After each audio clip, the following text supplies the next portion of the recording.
Athens, 399 years before the Common Era. A 70-year-old man sits in a stone cell, surrounded by his students. He lifts a clay cup to his lips and drinks. Inside the cup is hemlock. In a few minutes, the poison will paralyze his body from the feet upward until his heart stops. He chose this. He could have escaped. Wealthy friends had already bribed the guards. A ship was waiting to take him to another city. He refused. He could have apologized. He could have promised to stop talking. He could have paid a small fine. He refused all of it. Because the moment he apologized, every word of the previous 70 years became a lie. His crime on paper was corrupting the youth and disrespecting the gods. His real crime was simpler. He had spent his life proving in public that the most confident voices in Athens understood the least. The generals could not define courage. The poets could not define beauty. The politicians could not define justice. The priests could not explain the gods they claimed to serve. And the city killed him for showing it. What Socrates discovered 24 centuries ago is the same pattern modern psychology has spent the last 50 years measuring. It explains why incompetent people radiate confidence, why terrible leaders never resign, why a company called Theranos raised $9 billion on technology that never worked, and why you, almost certainly, are wrong about something important right now and do not yet know what it is. This is not about stupid people. It is about why stupidity wins, why it has won at every level of human society for 2,500 years, why the pattern shows up in your office, in your government, in your family.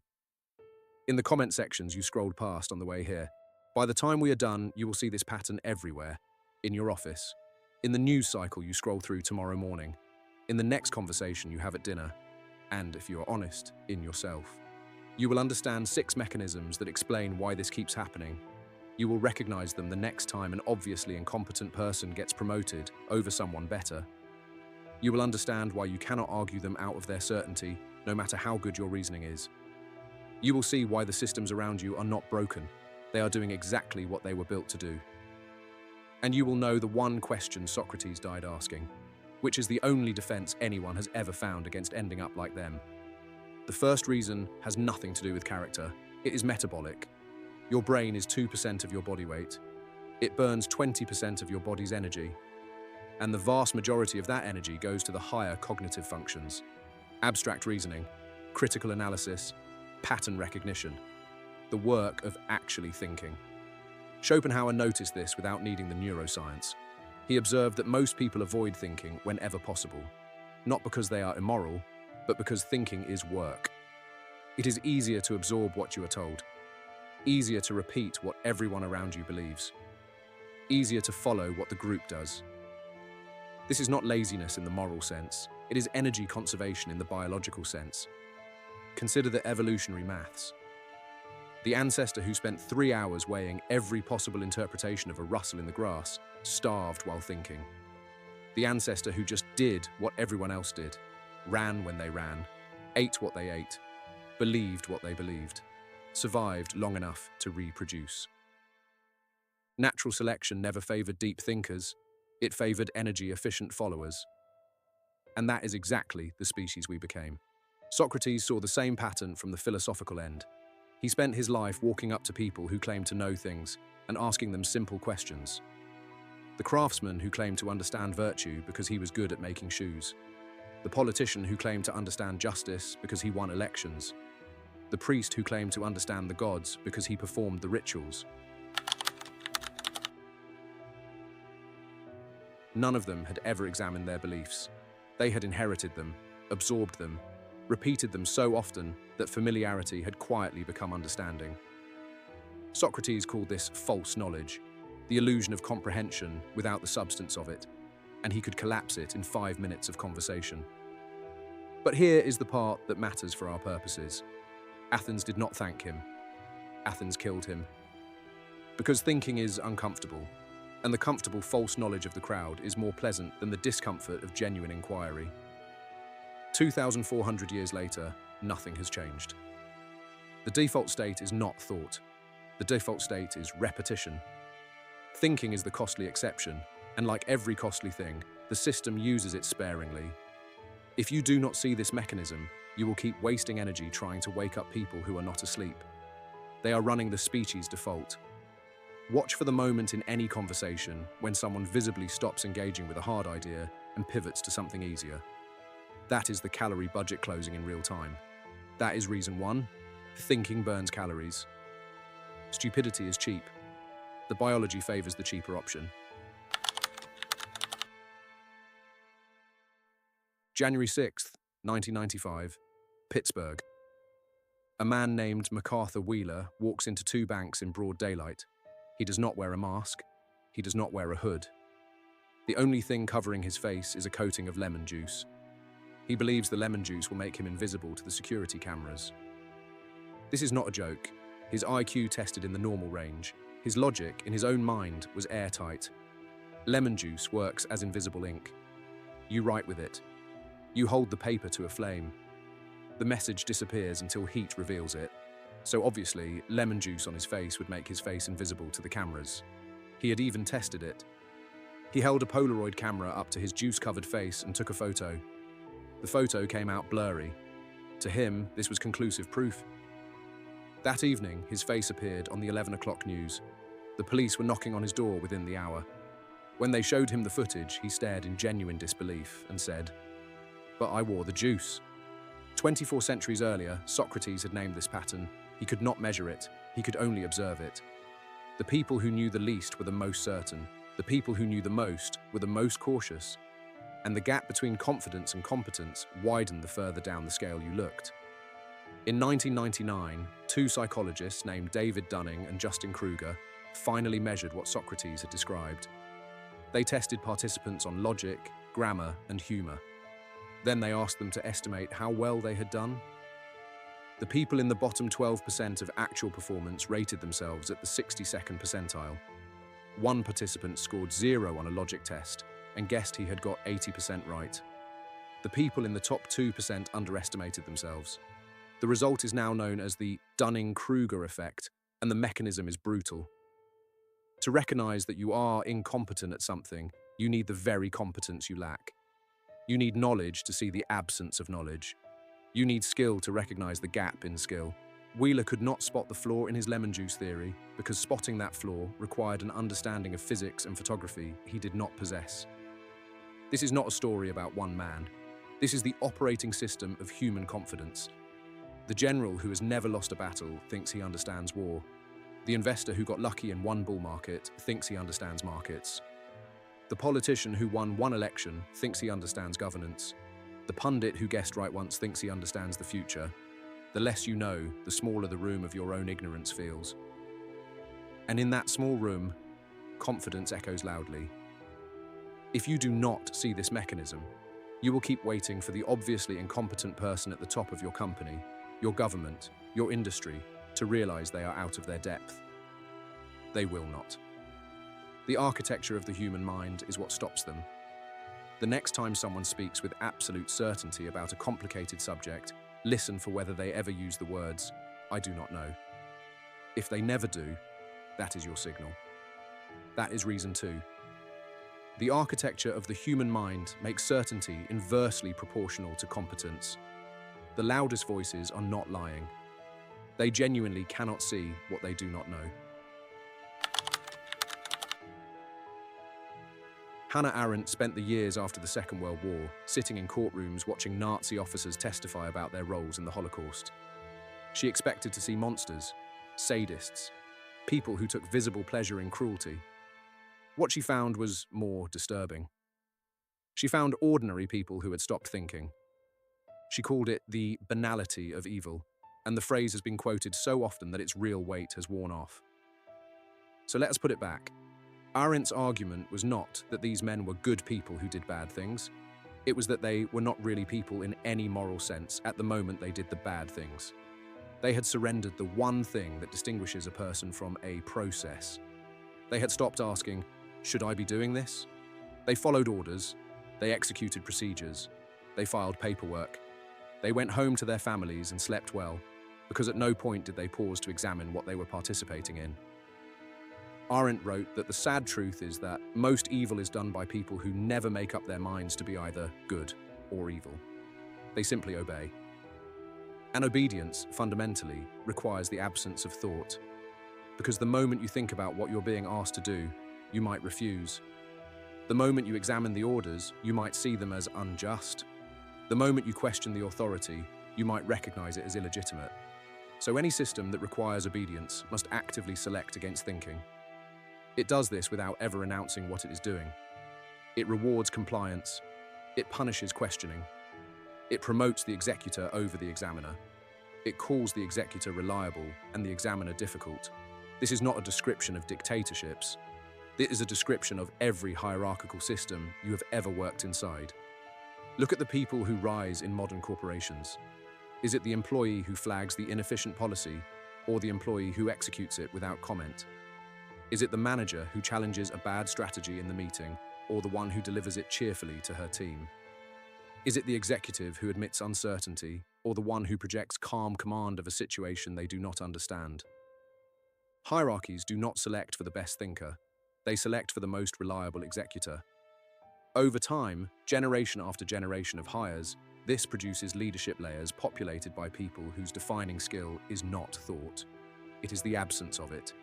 If you do not see this mechanism, you will keep being confused that the smartest people you know are stuck at the bottom, while the laziest careerists keep climbing. They were not unlucky. The hierarchy did its job. Watch for the meeting where the most intelligent person in the room visibly chooses not to ask the question that would derail the agenda. That is the system installing the habit in them too. That is reason 3. Power structures require subjects who do not think too much. So the structures evolve, century after century, to filter out thinkers and elevate executors. The result looks like incompetence at the top. It is not incompetence. It is the system performing exactly as designed. Schopenhauer wrote that we forfeit 3/4 of ourselves in order to be like other people. He understood that belonging is not free. The price of being inside a group is the surrender of any thought that would put you outside it. And most people pay that price every day without ever noticing the transaction. Nietzsche took this further. He called it the morality of the herd. He observed that most people do not actually think. They graze. They follow whoever is in front. They move where the group moves. They believe what the group believes. And the group rewards this, because conformity creates predictability. Predictability creates safety. And safety is what every herd organizes itself around. The person who questions the herd's shared assumptions is not dangerous because they are wrong. They are dangerous because they introduce uncertainty. And uncertainty makes the herd nervous. So the herd punishes the questioner. It does not need a formal procedure. It just shifts. The questioner is labeled difficult, overthinking, negative, pretentious, arrogant, not a team player. The label does the work that a verdict would do in a court. And the conformist, the person who never questions, never deviates, never produces an original thought that might disrupt the consensus, is rewarded for the absence of effort. They are called loyal, grounded, easy to work with, one of us. Nietzsche's argument was that this herd morality does not just protect the average, it actively suppresses the exceptional. Because excellence requires deviation, innovation requires questioning. Progress requires challenging exactly the assumptions the group depends on. So the group does not allow excellence. It permits competence within limits, but it shuts down anything that goes too far. Gustave Le Bon studied the same pattern from a different angle. He looked at how individuals behave once they assemble into crowds, and he documented something that should be more famous than it is. When people form into groups, the collective intelligence of the group drops below the average intelligence of its members. A room full of intelligent people, the moment they become a crowd, becomes stupider than any one of them would be alone. The reason is the same reason Nietzsche identified. Groups punish individual reasoning. Groups reward emotional conformity. The person who says, "Hold on, let us think about this," gets trampled. The person who shouts, "Follow me," gets elevated. Le Bon watched this in political rallies, religious revivals, lynch mobs. The same pattern every time. This is why demagogues so often appear to be genuinely simple men. They are not pretending. They are the natural product of a system that selects for the loudest emotional appeal, and filters out anything more complicated. If you do not see this mechanism, you will keep mistaking your own silence for politeness. You will tell yourself you did not say the thing in the meeting because it was not the right moment. The next time you find yourself biting back a question in a group setting, notice the half second before you swallow it. That is the mechanism running on you in real time. That is reason 4. The herd does not just tolerate conformity, it enforces it. And every group you have ever belonged to, including the ones you are proud of, runs this enforcement quietly underneath the surface. There is a particular kind of confidence that does not come from ignorance. It comes from success. A psychologist named Philip Tetlock spent 20 years tracking nearly 28,000 predictions made by professional experts. These were not lay people. These were the people paid 6 figures to forecast political and economic events. People who appeared on television, people who advised governments. When Tetlock measured their accuracy against actual outcomes, what he found should be taught in every school. The more famous the expert, the worse their predictions. Those who spoke with absolute certainty performed worse than chance. They were beaten, on average, by a dart-throwing chimpanzee. But the experts who used hedged language, who said things like, "it depends," or "we do not yet know," or "there is a reasonable case for both sides," those experts performed significantly better. The correlation was almost perfect. Certainty and accuracy moved in opposite directions. This is not the Dunning-Kruger effect we discussed earlier. This is something subtler and more dangerous. Because these were not incompetent people. They were people whose past competence had become the flaw of a new ignorance. Real expertise in one domain teaches your brain to recognize patterns. That pattern recognition is what makes you fast. It is also what makes you blind. The doctor who has seen 10,000 cases of pneumonia looks at a cough and a fever and instantly thinks viral infection. That speed is genuine expertise. It is also exactly what causes diagnostic errors in 10 to 15% of cases. When doctors are asked to estimate their own diagnostic accuracy, most say 95% or higher. The gap between the felt expertise and the actual error rate is enormous, and it grows wider the more experienced the doctor becomes. The most expensive demonstration of this in modern history happened on the 28th of January, 1986. Engineers at Morton Thiokol had data showing that the O-rings on the Challenger's rocket boosters became brittle below 53 degrees Fahrenheit. Below that threshold, the rings could not seal properly. The fuel could leak. The booster could explode. On launch morning at Cape Canaveral, the temperature was 36 degrees Fahrenheit, 17 degrees below the safety threshold. The engineers begged NASA to delay. They showed the data. They explained the physics. They were not uncertain. They knew exactly what would happen. NASA managers, men who had overseen dozens of successful shuttle launches, dismissed the warning.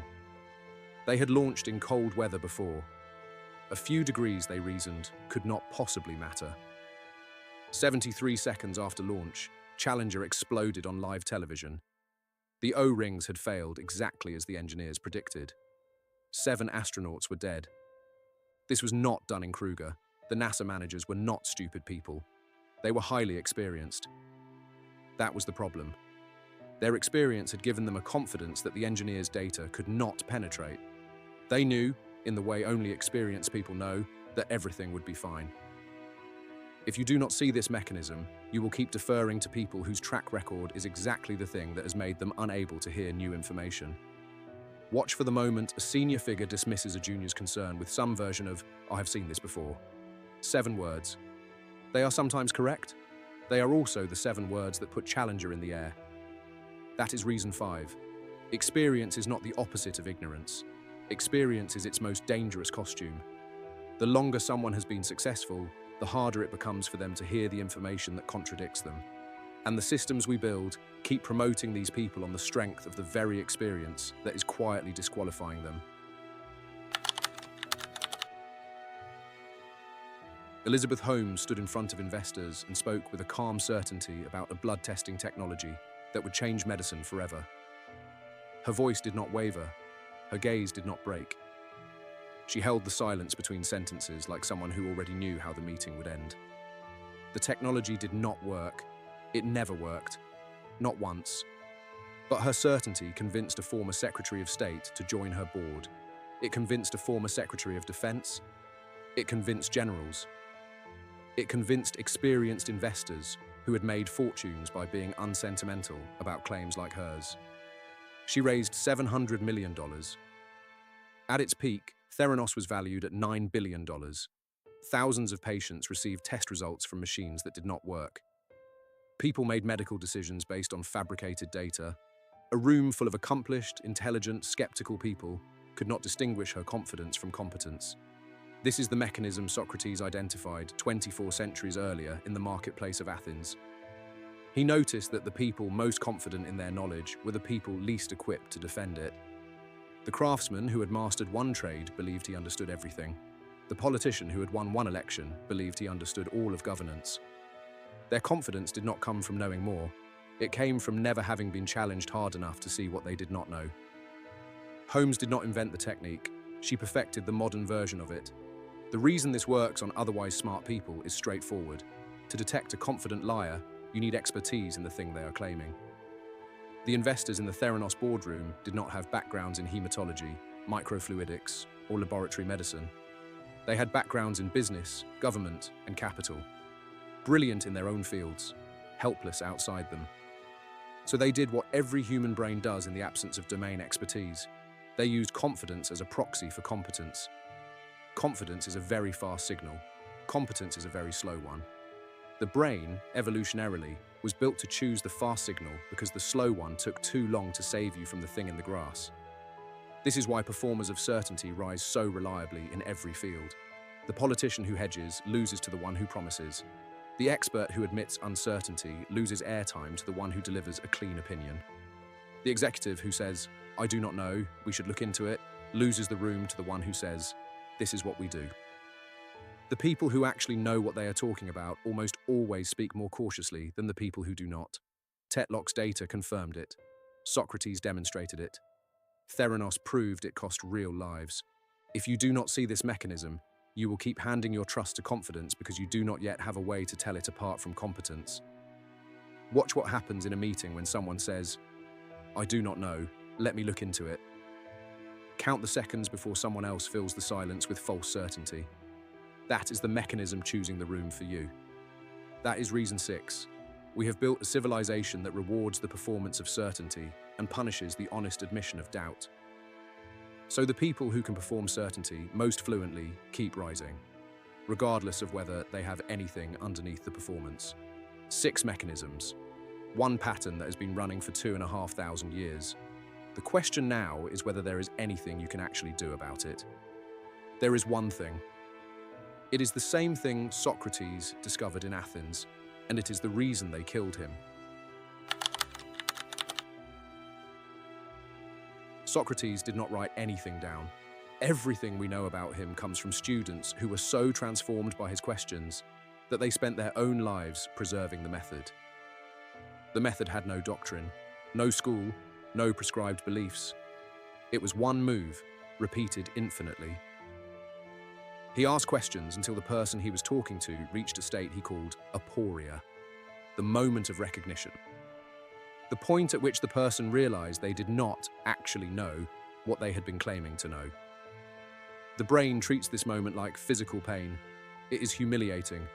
The instinct is to recoil, to change the subject, to attack the questioner, to walk away. Most people in Athens did all 4, but Socrates was clear about why he kept doing it.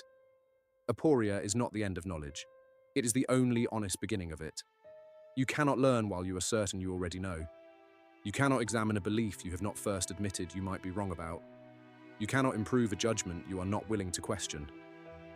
This is the defense against every mechanism we have just walked through, against the metabolic shortcut of not thinking, against the Dunning-Kruger gap between what you know and what you feel you know, against the obedience that hierarchies will quietly try to install in you, against the herd that will punish you for questioning it, against the dangerous confidence that comes from your own past successes, against the performed certainty of the people in front of you.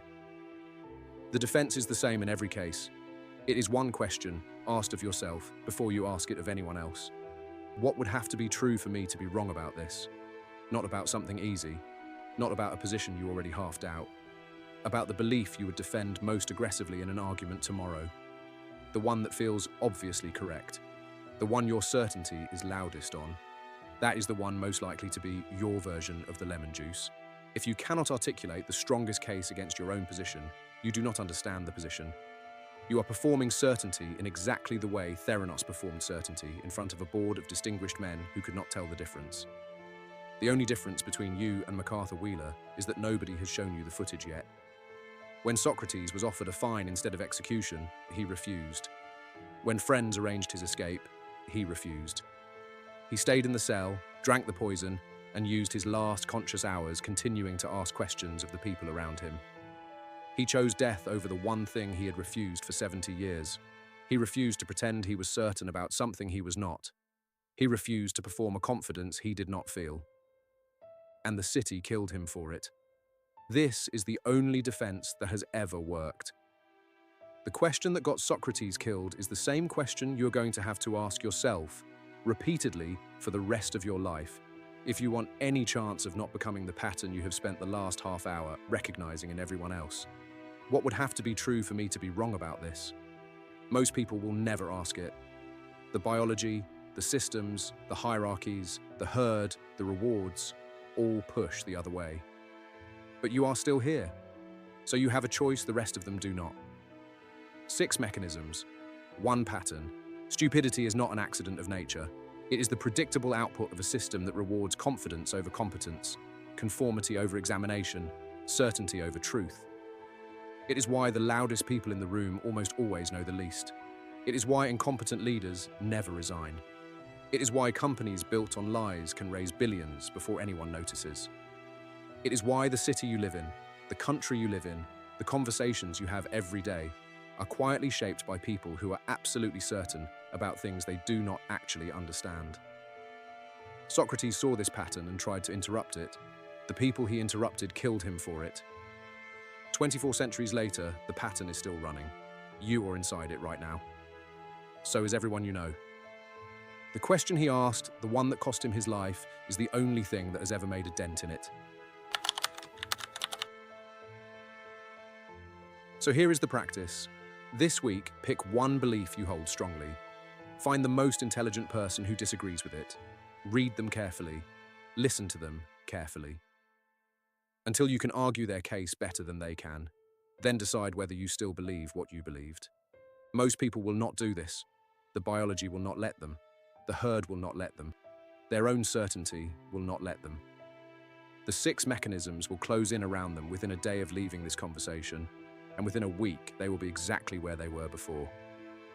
The ones who do the practice are the only ones any of this does not apply to.